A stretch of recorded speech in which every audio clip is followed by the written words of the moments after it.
Woody Allen's movies, as zany and improbable as they usually are, always seem to be about himself. His latest picture, Annie Hall, takes that pattern one step further.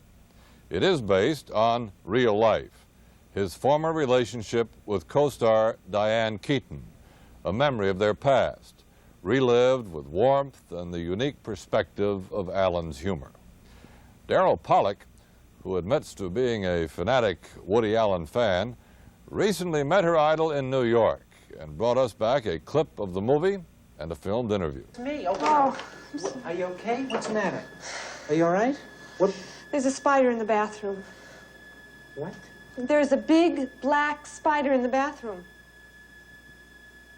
That's what you got me here for at 3 o'clock in the morning, because there's a spider in the bathroom? Oh, my God. I mean, you know how I'm about insects. I can't sleep with a live thing crawling around in the bathroom. Kill it. For God, what's wrong with you? Don't you have a can of Raid in the house? No. I told you 1,000 times you should always keep a lot of insect spray. You never know who's going to crawl over. I know. And a first aid kit and a fire extinguisher. All right, give me a magazine, because I'm a little tired. You know, you joke with them about me, you make fun of me, but I'm prepared for anything. An emergency, a tidal wave, an earthquake. Hey, what is this? What, did you go to a rock concert? Yeah. Oh, yeah, really? Really? How'd you like it? Was it, I mean, was it heavy? Did it achieve total heaviosity, or was it... It was just great. Oh, I got a wonderful idea. Why don't you get the guy that took you to the rock concert, we'll call him, and he can come over and kill the spider. You know, I called you. You want to help me or not, huh? What is this? Since when do you read the National Review? What are you turning into? Well, I like to try to get all points of view. Well, wonderful. Then why don't you get William F. Buckley to kill the spider? Alvy, you're a little hostile. You know that? Not only that, you look thin and tired. Well, it's 3 o'clock in the morning. You got me out of bed. I ran over here. I couldn't get a taxi cab. You said it was an emergency.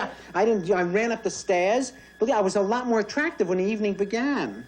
Are you going with a right-wing rock and roll star? Would you like a glass of chocolate milk? Hey, what am I, your son? What do you mean? I came over for a...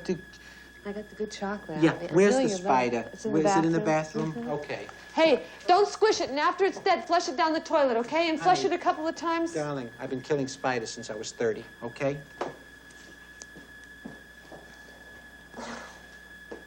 It's a very big spider. Yeah? A lot of trouble. There's 2 of them. 2? Yep. I didn't think it was that big, but it's a major spider. You got a broom or something with a, a snow it's shovel? at your maybe, house. I think I left it there. I'm sorry. Have this. Oh, what are you doing? What are you doing? Honey, there's a spider in your bathroom the size of a Buick. Okay. Until I saw this movie, I thought I was the only person in the world that had ever called up somebody to come over and kill a spider. I felt very vindicated. But in this movie, you were much less of a loser than you usually are. Does this mean that you've changed, your analysis has worked, or what? No, it just means that Annie Hall is a different kind of a film for me, and only because I had a different idea. You know, in the past, I've always tried to make films that were laugh machines, where you'd come in and sit down, and if you liked the film, you would just laugh all the way through it. Annie Hall was a film based on real relationships in my life, and about love and the failure of relationships to work out, and the failure of marriages to work out, but treated in a comic way. And hopefully in a way that would make the audience sort of moved at the end, or cry, or at least be in some way involved. And consequently, it's a very different kind of film for me. Well, isn't this about as close to the real Woody Allen as a film will ever be? This is real close, yeah. There's many occasions in Annie Hall where I've exaggerated tremendously because I wanted to get laughs. I hope so. And I've made, you know, I've went strictly for laughs and tried to get the audience to laugh at things. But there are also many spots in the movie that are directly autobiographical.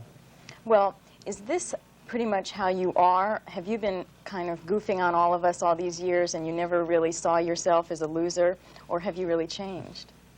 I never really saw myself as a loser, even in my films.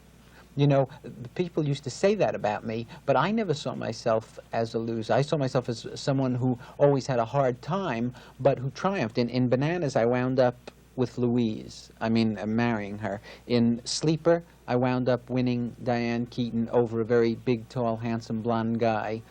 In Love and Death, I wound up marrying Diane, and she grew to love me, even though I died at the end, which is, of course, unfortunately inevitable. So I never saw myself as a loser. It's that people saw my movies and said, you know, in Play It Again, Sam, even though Diane remains with her husband, she still really falls in love with me in the movie. And so I've tried to present myself as a winner. It just comes out like a loser. Now, I never saw you as a loser. I see you as very sexy. Well, I appreciate that. Made my day. That means more to me than a good review on my film or anything. Well, what do you think of as sexy? I mean, what is to you a sex symbol, like a woman? Two women kissing.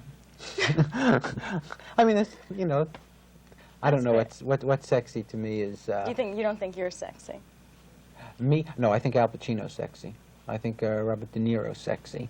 That kind of real wild-eyed animal, curly-haired look. Yeah, I think that's sexy. How about women? Diane. Diane, yes, of course I think Diane is sexy because I'm so close to her and I was so involved with her. And I always thought Louise, my ex-wife, Louise Lasser, was real sexy too. And because those, I have had real personal relationships with them. In a general sense, I find the oddest people sexy. I guess I do too. I guess so. Do you, everybody always has this image of you as being very insecure. Are you nervous? I'm not nervous at this moment, but I am nervous in general, and I am insecure.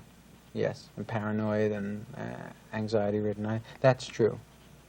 And I thought I was in Annie Hall, too, in that movie. Well, yeah, but do you feel that all your years of analysis have worked, or what? Better for my analyst than for me. I mean, they've worked a little bit, but they haven't worked tremendously. I mean, they haven't really turned me around.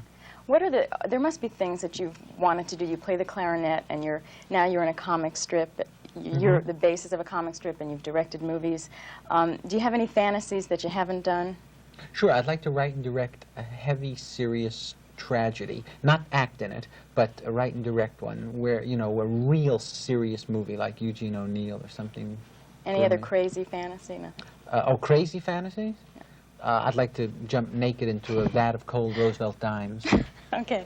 My fantasy, I'm going to do it right now. Thank you. Thank you. Montage will be right back.